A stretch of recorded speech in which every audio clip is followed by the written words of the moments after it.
નમસ્કાર, જય મહારાજ. આગામી 31 અને 1 તારીખના રોજ આપણા જિલ્લામાં ભારે પવન સાથે વરસાદની સંભાવનાઓ રહેલી છે. આ સંજોગોમાં જિલ્લા વહીવટીતંત્ર કોઈપણ પ્રકારની આપદા માટે સજ્જ છે. તમામ તાલુકા કક્ષાએ કંટ્રોલ રૂમ કાર્યરત છે. જિલ્લા કક્ષાએ પણ કંટ્રોલ રૂમ કાર્યરત છે. તમામ મામલતદારશ્રીઓ અને ટીડીઓશ્રીને સૂચના આપી દેવામાં આવી છે કે જો શિફ્ટિંગનો પ્રશ્ન ઉપસ્થિત થાય તો જ્યાં શિફ્ટિંગ કરવાનું છે, શેલ્ટરનું જે જગ્યા છે તે નિયત કરી દેવામાં આવી છે. મેડિકલ ટીમ્સને પણ સેન્સિટાઇઝ કરી દેવામાં આવી છે. આ તબક્કે તમામ નગરપાલિકાઓમાં જે હોર્ડિંગ્સ આવેલા છે, જે પવનના કારણે નીચે પડવાની શક્યતાઓ રહેલી છે, આ તમામ હોર્ડિંગ્સને દૂર કરવાની પણ સૂચના અપાઈ ગઈ છે અને આજે સાંજ સુધીમાં આખા જિલ્લામાંથી આવા હોર્ડિંગ્સને ઉતારી લેવામાં આવશે.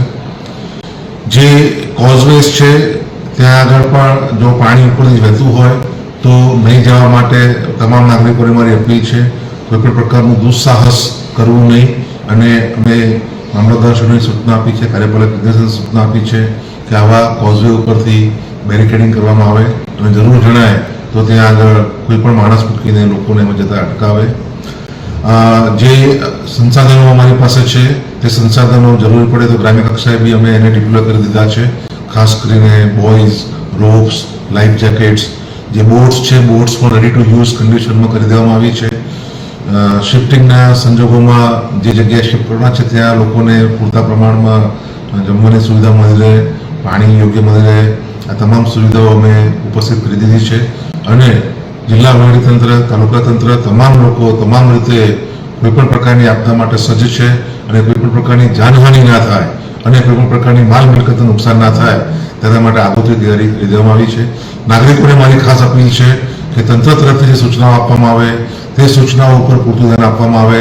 અન્ય કોઈ ઇસમો પાસેથી કોઈપણ પ્રકારની જે અફવાઓ આવતી હોય છે તે અફવાઓ ઉપર ધ્યાન ના આપે અને તંત્ર તરફથી અવારનવાર સૂચનાઓ બહાર પાડવામાં આવશે તે સૂચનાઓ પ્રમાણે જ આપ વર્તશો તેવી અપેક્ષા રાખવામાં આવે છે. ધન્યવાદ.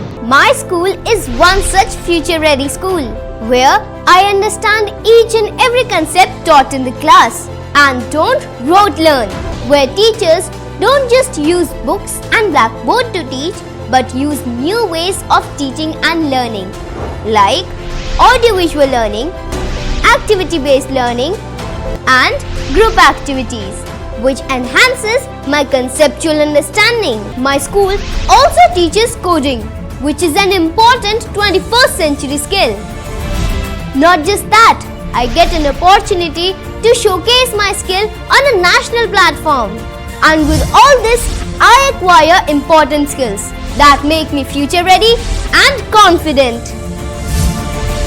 Would you also like to know where is my future ready school? Visit now and see for yourself.